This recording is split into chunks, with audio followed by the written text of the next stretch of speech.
Oh, another thing too, when I'm phasing into getting stronger, I always like to start off with getting stronger with the machines first because the machines do a lot of the work for you. You'll have to fight for stability and so many other things.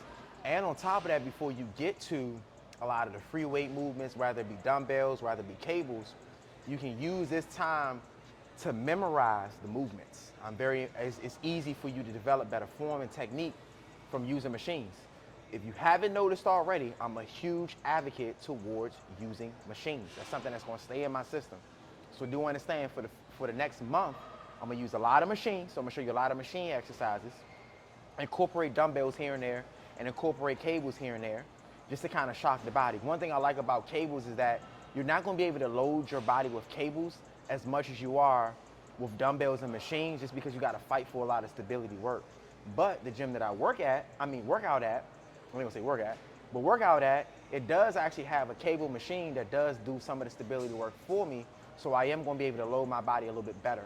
But just be mindful when you're using your generic cable machines, you're gonna fight for a lot of stability when it comes down to doing like chest press, chest flies, rows, or anything to that nature. You're gonna be able to crank way more weight with dumbbells or machines. There's no way around that. So do understand there are limitations and pros and cons to whatever route you go.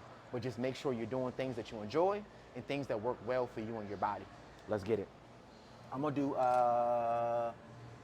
200, man. Fuck it. I'm gonna do 200. Yeah, I'm gonna do 200. I'm gonna do 200. Yeah, this is the real big man. No, not even close, not even close. Like I said, we working back into the heavy weight, so I just want to kind of see where my limitations are and what's gonna be realistic for me, like I said, when it goes down to me starting to be able to hit some of this crazy ass weight.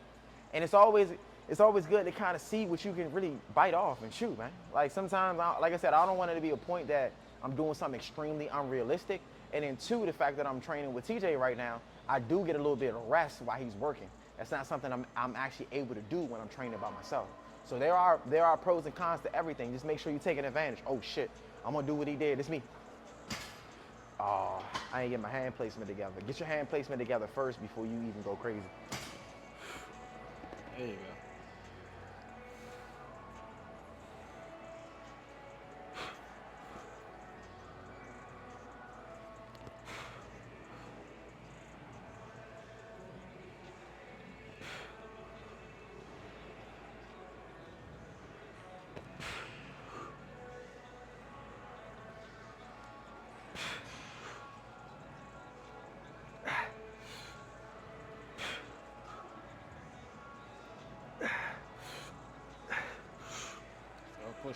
Push.